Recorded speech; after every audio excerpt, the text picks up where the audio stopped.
for recognition as refugee. What we gathered from them, Madam Senator, was that they still intended to return to Palestine when the situation stabilizes or normalizes. For those that have already applied for recognition, a handful were already recognized as refugees. This would entitle them to the issuance of a machine-readable travel document that will allow them to travel freely in and out of the country. They were also given 47B visa that would legalize their stay in the country. Unfortunately also, Madam Senator, the services or the protection that we can provide is only very limited. Case in point is if a person of concern would be needing medical assistance, we would most likely refer them to the DOH or to any public hospital for medical assistance. For financial assistance, we would refer them to the DSWD. Due to certain limitations on the expenditure of our, or on how we can use our budget, we cannot directly provide them the necessary financial assistance. If the committee, if the good senator and the honorable chair will allow us, the Refugees and Stateless Persons Protection Unit would also like to introduce or recommend proposals on how we can be a better, on how we can maximize the budget that will be given to the unit, so that aside from just conducting trainings to make our government officials know about the plight and situation of these persons of concerns, we could also be able to extend effective and real assistance and protection services to these individuals, Madam Senator. What is the end goal? I mean, you said you needed support. How do we first, can you kindly differentiate for us para lang maliwanag ang ating refugees and stateless status? Isa ba yan o iba yun eh? Iba yung stateless, iba yung refugees. They are different. Let's differentiate. And ano ang kanilang status, ang end goal? Yun ang tanong ng chair. Thank you. An individual is considered a refugee, Mr. Chair, if he or she meets the qualifications under the 1951 Refugee Convention. Essentially, this person is claiming persecution from his or her mother country due to religion, gender, political opinion, membership in a particular social group, and race, whereas a person is considered stateless if by virtue of the laws of a country, he or she does not have any citizenship or nationality. So thankfully, in the Philippine context, we do not have statelessness because we have sufficient laws to address possible issues of statelessness. However, we do have populations at risk of statelessness, and these are the Sama Badjaus, the itinerant population who rely on fishing as their mode of living. So they would be mostly out in the waters whenever someone is whenever someone is born. They're not able to register this person's birth, resulting in them not being captured by our Philippine Statistics Authority. So while they are not legally speaking stateless, because under the 1987 Constitution they are considered Filipinos, but by virtue of the absence of that registration, they are at risk of being statelessness and hence unable to avail of the services offered by the government. The Sama Badjaus are Filipinos, but how can they be considered or at risk of being stateless? Why don't we reach out so that they can be registered? There are efforts, Madam Senator.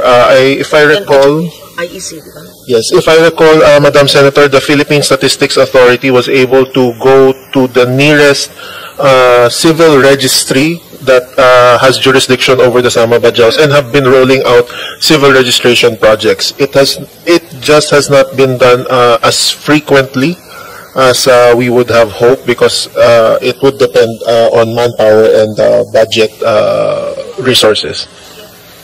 now I discovered that. Can you give us a report on stateless Filipinos or at risk of being stateless? Kakaawan man kung di nakapag-aral, kung walang resources, no, and they're mostly out at sea. Sa may tawi-tawi yan, no? Tawi-tawi, Sulu. Oo. So, kailangan mag-reach out kasi Pilipino sila. Yes, they are. They are. Hindi natin pagtabuyan sa ibang bansa. No? Pilipino They're sila. not. They're not, Madam Senator. And just to share, our unit is in close coordination with the Indonesian consulate in Davao to do a reciprocal processing of persons of Indonesian descent and persons of Filipino descent. So the RSPPU will process persons of Indonesian descent that will result in them being recognized as Indonesians, and our counterpart from Indonesia will also do the same for Filipino descent. There's a province in Indonesia or an area in Indonesia, Madam Senator, I just forget the area where it is, but there is a handful or a number of persons of Filipino descent that have not yet secured their registration, their Filipino registration documents. Ilan, last question na then I have to go to the next hearing. Thank you, Mr. Chair, for your patience. Ilan ang stateless persons na sa jurisdiction natin? Zero. Right now, Madam Senator, we don't have any state. Well, nasama ba the numbers, Your Honor? I will base this, Your Honor, on the 2022 figures coming from the UNHCR report, and that is around 12 to 15,000. Wow.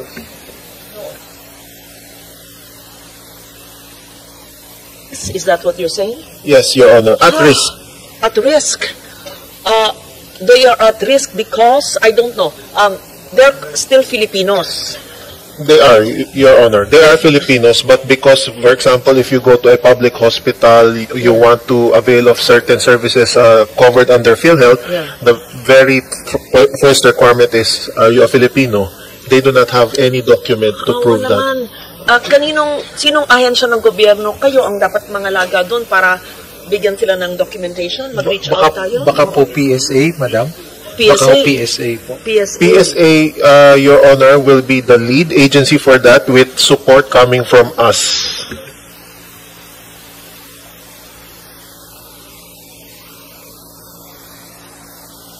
Bigyan nyo kami ng memo kung anong dapat gawin. We will, Madam Senator. 15,000 na Pilipino. Si Cham yung mga issue with yung mga Filipinos in Sabah. Diba na pinanganak sila doon, pero hindi pa rin sila accepted doon, binalik sila dito. I remember when I went to Zamboanga, may mga ilan cases tayo ganyan in a shelter, ma'am. I remember talking to them, but di na sila marunong mag-Tagalog eh. No? So, but hindi naman sila Malaysian, hindi naman sila pinanganak dito. So, how do we, ano yung ganun na situation? Hindi nga. Mr. Chair, the issue with Sabah is a bit more complicated than the ones involving the other at risk of statelessness, because there is a territorial claim there involved, and I believe the DOJ together with the DFA is closely discussing on how to resolve the issue involving Filipinos in Sabah. I don't know if you can answer this here or maybe through an executive session, but there are individuals, no, who were deported from Sabah to the Philippines. Anong treatment nila? I remember encountering some of them in Zamboanga City. May shelter tayo doon, Secretary. No, anong treatment? If you can, I know that there is a territorial dispute issue dito, no, but for purposes of addressing those individuals, no, who were deported from Sabah and now in the Philippines, particularly in Zamboanga, ano sila? Filipino sila? Malaysian sila? How do we treat them?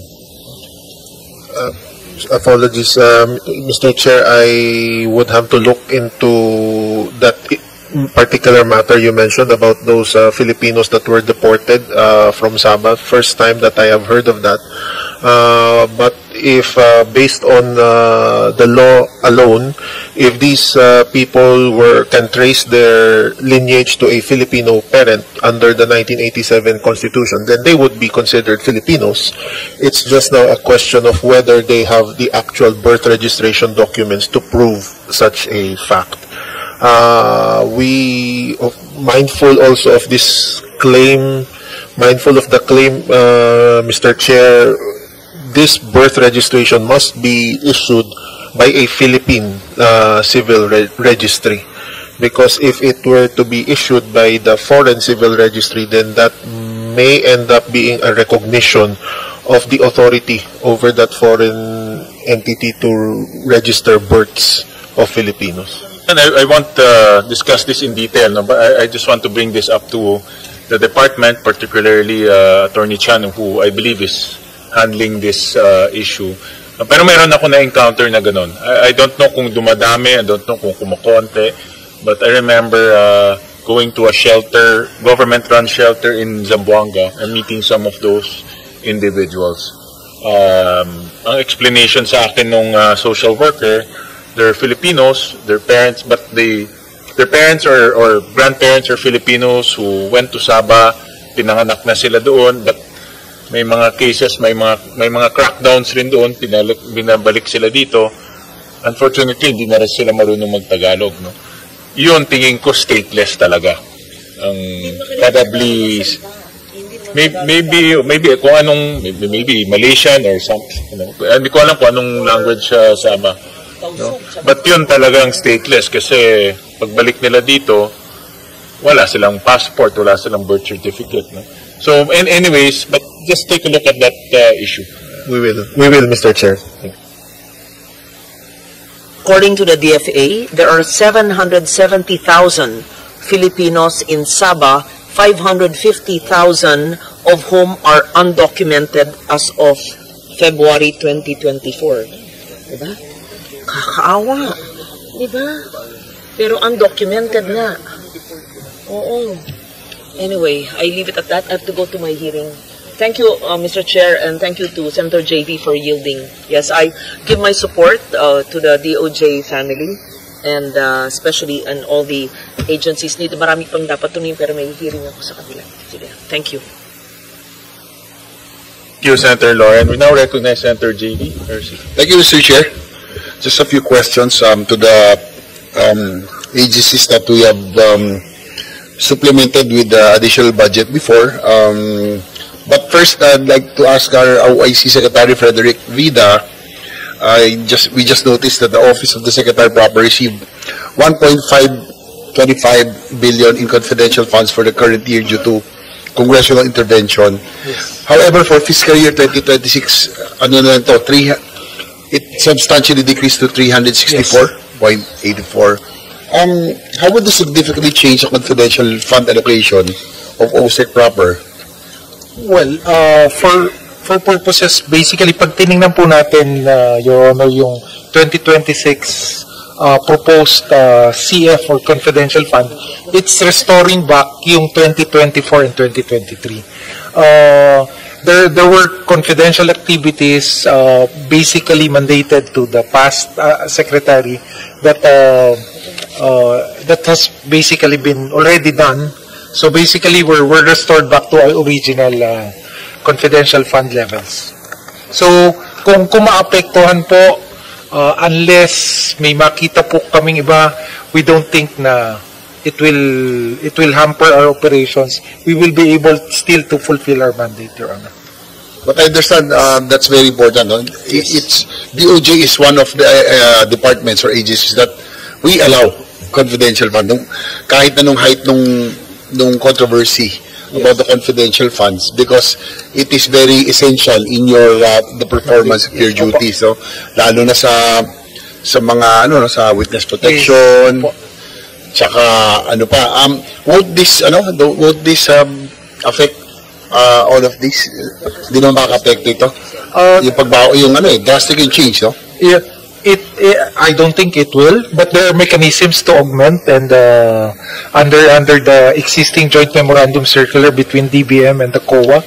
So if need be, we will just make. But for now, we foresee that there will be no change, or we will still be able to fulfill our mandate, Your Honor. Thank you very much for that. Of course, yung assets nyo and lahat are usually charged this under this, no, yung mga confidential funds. Yes, and yes. Given given your role as the primary force investigator at lahat, Opo. kailangan po natin to. Just wanted to make sure kasi medyo wala. Ang meron lang po kaming request, Your Honor, is the additional request from our Witness Protection Program. It's another 192 million.